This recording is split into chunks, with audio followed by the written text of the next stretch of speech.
All right. You looking live at Generation to Generation Cowboys and Sports Talks. I'm the host, DJ. I tell you what, and I have my co-host, my dad, Cowboy Joe, aka Capricorn One, and welcome back.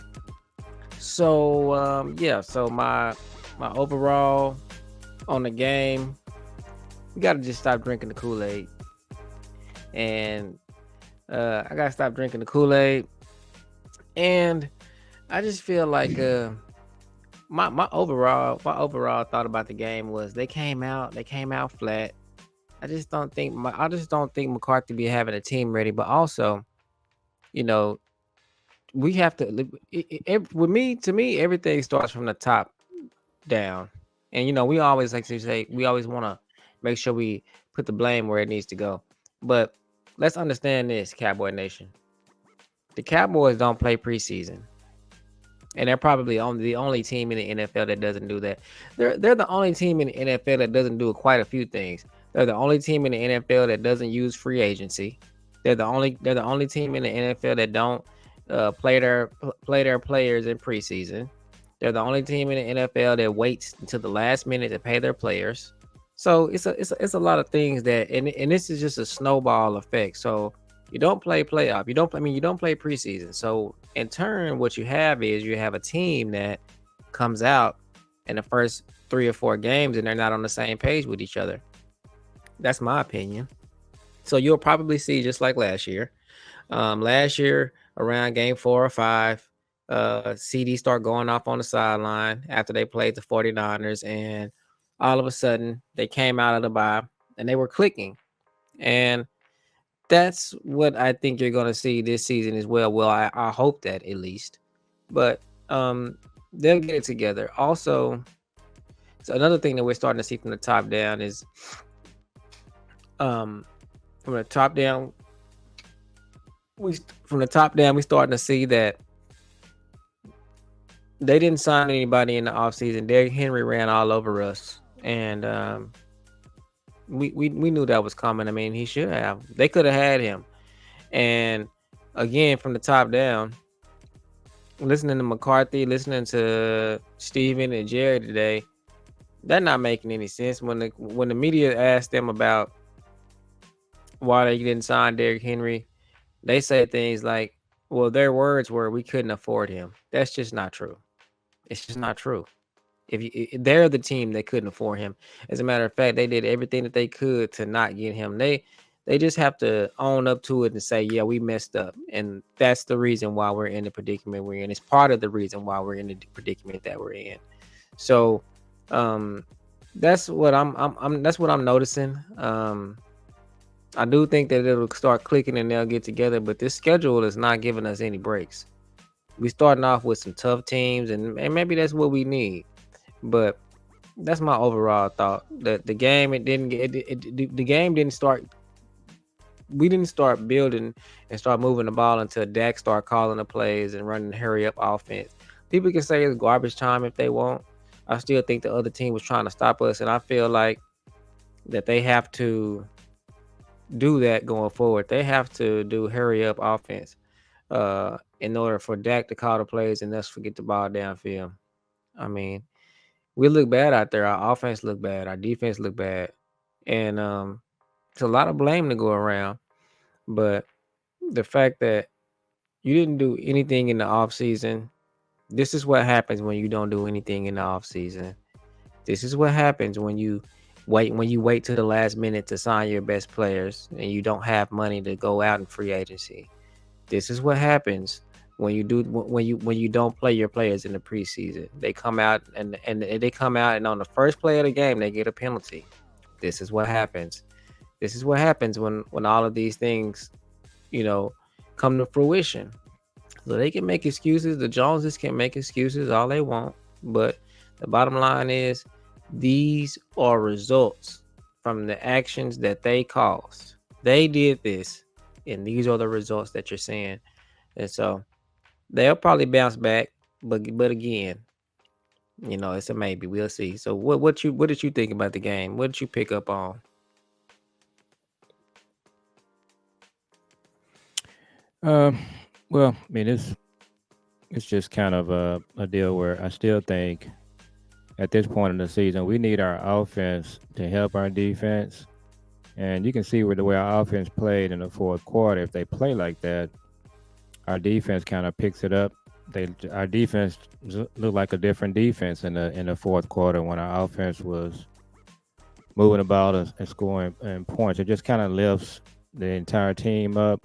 When our offense is struggling, we don't have the kind of defense that can just turn the game like the Kansas City defense does.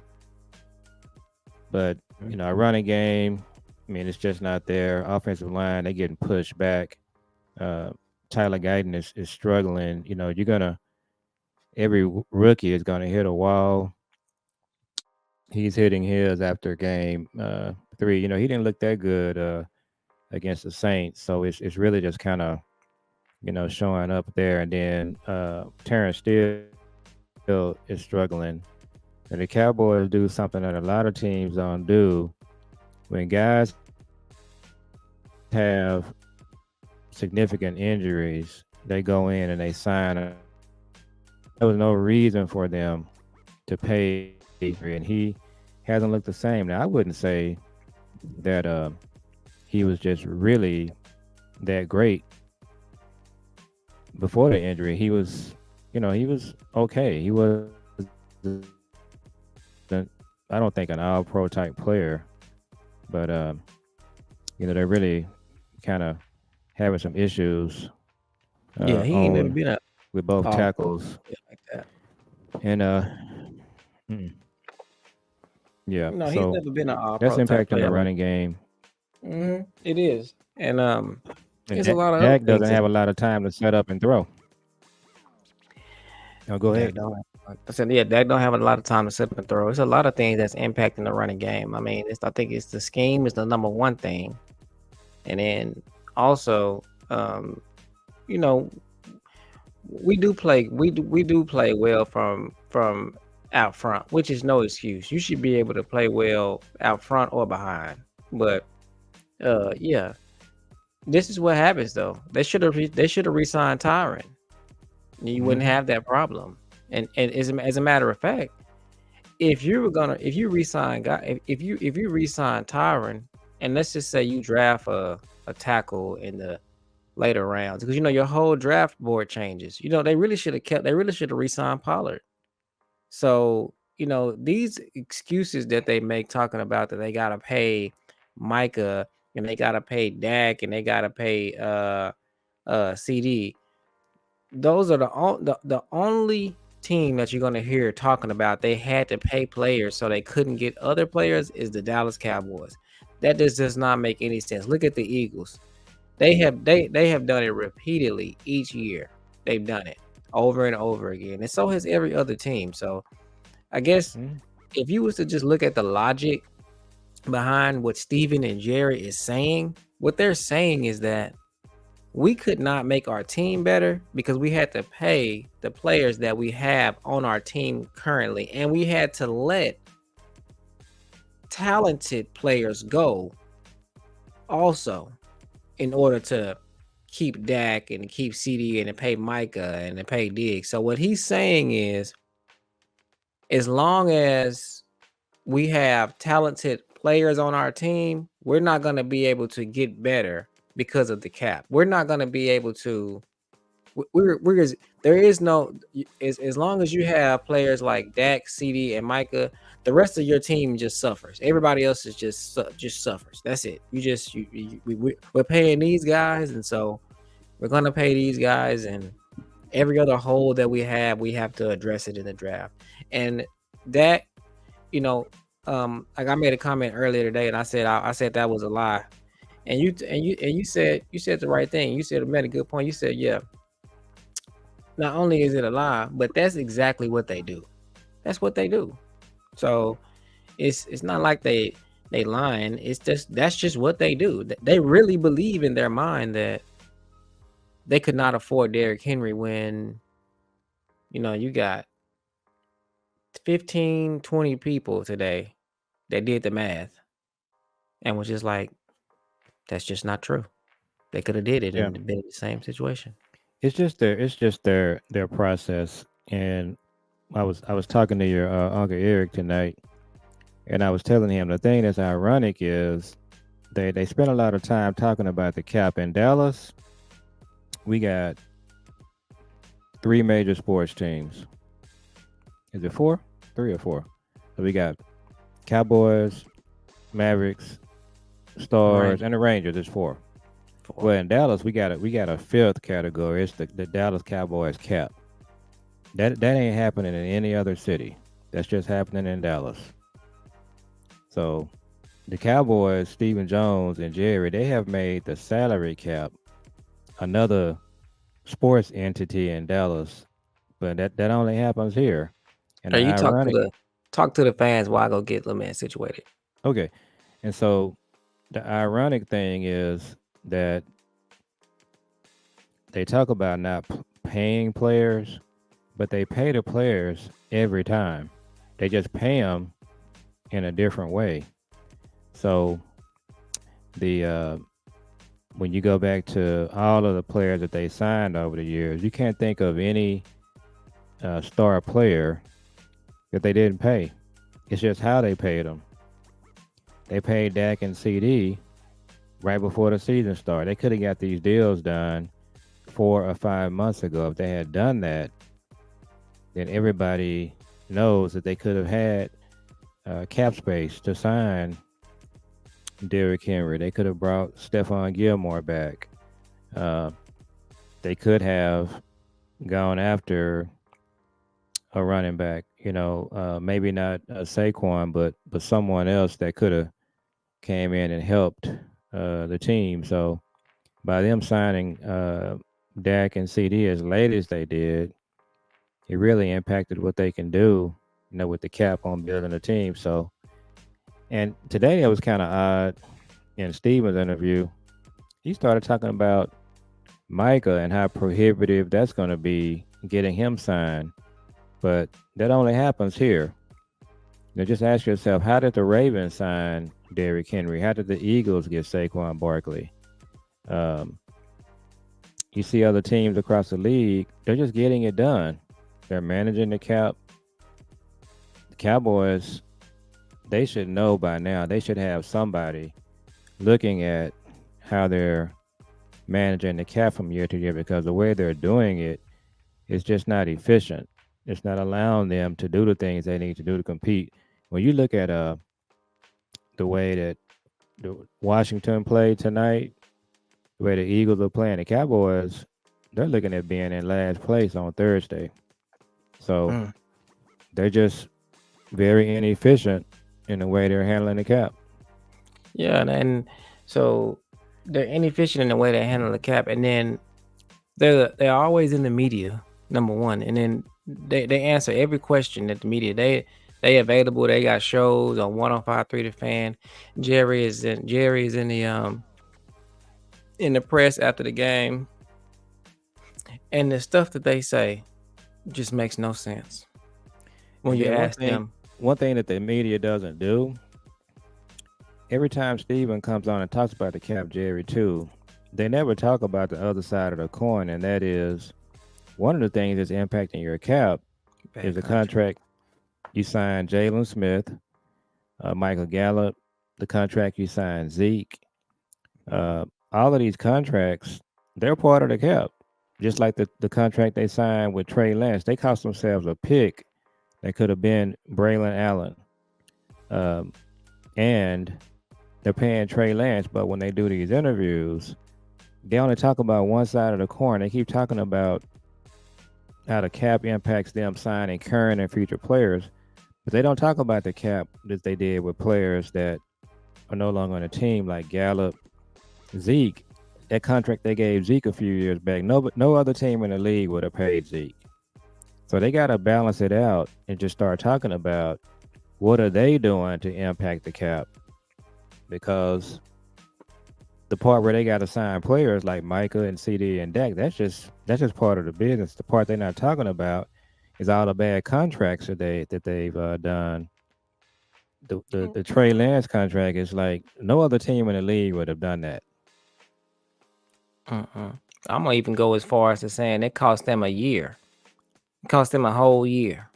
That draft pick. I mean that trade scenario cost them a whole year, and it's just like you don't have to just go out and do something brazen like that. You can just do stuff that makes sense. You don't have to go out and just out the blue one day. Jerry decides to trade for Trey Lance for what? What was the best case scenario of that? What was the best case scenario? He didn't even talk to the team about it before he did it. I mean, what was he thinking? But here we are. So it's just like they do this. They single handedly handicap their team every single year. And they do it right in your face. They tell you that they're doing it. They stand down on it. It never works. It hasn't worked in 28 years. And if you ask them about, I have never ever heard the Joneses stand on business. I've never heard them say anything remotely close to my bad. I messed up. I need to change. I've never heard them take any ownership whatsoever. They specifically asked him today or a couple of days ago the difference between Zeke and uh Derrick Derrick Henry, and Henry. he actually said that Zeke and Derrick Henry are about the same. They was drafted they came out in the same draft, and he likes our competition. They kept asking him today, so they keep asking them. We got to give the media credit for this at least. At least the media is just saying so. The running game, y'all 32 in the run game. What do you think about that? And I then they'll mean, say, "Go ahead." yeah, go ahead. I'm gonna say, and then they'll say, "Well, we like what we're doing at the position," and it's just like anybody can. That's just not the right answer. It's just like, what are you telling your fans? You telling your fans to just kick rocks, basically? And I don't really get frustrated with the media part because they have a job to do. They got to keep their jobs. They really, they got to travel with the team. They go into the games for free, so they're not doing anything to kind of interrupt that. But at the same time, I don't even listen to any of the interviews that Steven and Jerry do because it's like, what do you expect them to say? He's absolutely gonna say that they made the right move bringing Zeke back. He's not gonna say no, we didn't. We kind of dropped the ball on that. So it's almost like he, the Steven and Jerry interview. It should be called Captain Obvious because they just say stuff that you obviously know they're going to say because what else do they have to say? So, Mm-hmm. but I think looking back at the game yesterday, we did see some things that kind of came together in the fourth quarter. A lot of people are talking about CD. Cowboys got, 10 problems. CD is not one of them. Mm-mm. CD just, he got frustrated because what's happening, the same thing that happened last year, when our players can see that the coaches are now doing things like motion to help the offense out. When they just see the coaches come out there and just put this really bland script of plays together, the players pick up on that. And what's happening with CD is literally just saying, you got to figure out something else to get the offense going. And if you're not doing that, he's gonna react just like he did last year. A lot of the content creators, they're just pointing out that what McCarthy is putting out there in terms of the motion, play design. I have a lot of respect for people like Will Steele. Shout out to Will Vach. Listen to him tonight. They're all saying the same thing that everybody can see. It's like McCarthy is literally just running out this antiquated, stale offense.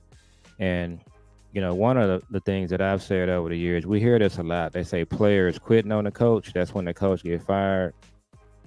It's not really always the players quit on the coach. What happens is the players can just pick up when the coach is not putting out, you know, good plays and good schemes. When the players pick up on that, they literally just throw up their hand and just say, if you're not gonna put me out on the field and give me the best chance to put good tape on film, and to display my talents.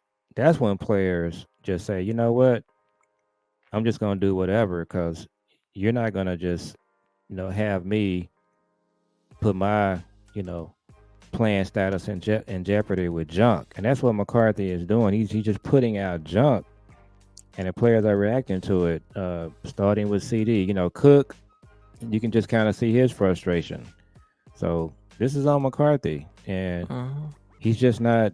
He's running a West Coast scheme, but the state of the art West Coast coaches like the McVays, the Shanahans, the Ben Johnsons. Houston had a rough outing yesterday with their Shanahan coordinator, but at the end of the day, the players can pick up on that. And McCarthy, he's got about another game to turn this around. He did this last year after that Arizona and 49ers game. He's got about one more game to get this. And what's going to start happening, the players, they're not going to quit on him. They're just going to say, you know, you're not really helping us, so you're going to start getting the reaction that you get. Mm-hmm. And then, to piggyback off of that, and you're my witness. How many times during the game, when we watching the game, how many times do I call the play right before it happens, or the play before it happens? Like Yeah. not like no right before it happened. Like I can tell how it's just like I literally will just call the play right before it happens, right when they break the huddle, and I'd be right. Yeah, opposing defenders are doing that. That's come up over the years. Mm-hmm. With it happened with Garrett, it's Mm-hmm. happened with McCarthy now. But one of the things that you counter that with is motion. That Mm-hmm. really kind of confuses the defense. It disguises what you're going to run. And Will Steele had a comment today on his show that he had the percentage of motion plays that we have. The motion plays literally just have come to a standstill. He did this last year. He just stopped doing motion for whatever reason, Mm-hmm. and he And started then back doing it later. But it's just mind boggling that McCarthy, the offense should be really improving on what they did last year. Just taking that improvement and building on it. He's taking them back. also, you know, to just like you said, to add on to that point, that is absolutely 1000% correct, because as we can see with the last game, as soon as Dak goes into hurry up and he's managing the plays, they move the ball downfield. So I mean, it's a stark difference. And then, just like last year against the 49ers, Dak and CD were going off on the sideline. And then McCarthy said, okay, I'm going to just hand you all the reins and we're going to see what happens. And they became the number one duo in the league after that. That needs to happen now. But also, like I said earlier, this is literally the third game of our season. This was the third game of our season. This was the third time that this team has been together in live action. Every other team, this is their seventh. This is our third, because it's what? It's 3 preseason games now. How many? It's three. So this is everybody else's sixth. This is our third. And you have to look at your head coach, and you have to look at your the top for that. So again, the offense is still, CD going off like that on the sideline. CD got to get it together, but we not worried about CD. I know I'm not. No, we're not. I'm not. Oh, this is what I wanted to say on the show. Now we did talk about secret weapons, but for the previous before this show, and Lupke, Turpin, Yeah. they got involved. And they got involved just the way that they should get involved, and it yielded great plays. Turpin scored a touchdown. He had a big catch too. Had a big catch. Hunter Lupke, as you can see, when he caught that ball on that screen, we haven't seen nothing like that out of any of our running backs. Yeah, He might have the longest run on running backs on the team right now. I don't think I've seen one longer than that. And I believe you could add Flournoy and John Stevens into the mix, and you would see productivity, see production from them. So that's what they need to do. They just need to get, Turpin, Lupke, Flournoy, John Stevens, add them into the mix, and then Mm-hmm. just throw in some motion and just kind of, just call a better game. I think our Just offense will revamp come it, man. around. Yeah. Yeah. Yeah, and I think our defense will too. So that's why we're gonna close this one out, everyone. I know we doing a little quick show. We had to get some content out, and we had to just vent real quick. We talk about Um, defense tomorrow. yeah, we're gonna run the defense tomorrow, and Then you got a game like right around the corner now. right. So we're gonna run the defense tomorrow, and then the game after that, then the day after that, we're gonna do the scouting for the Giants. So yeah, we're gonna wrap this one up. We appreciate y'all for commenting and subscribing. We're paying attention to all of that. We getting a lot of views, and we getting a lot of likes and comments and subscriptions. So we appreciate y'all. So make sure y'all like, comment, and subscribe, and we'll see y'all on the next one. Peace. Peace.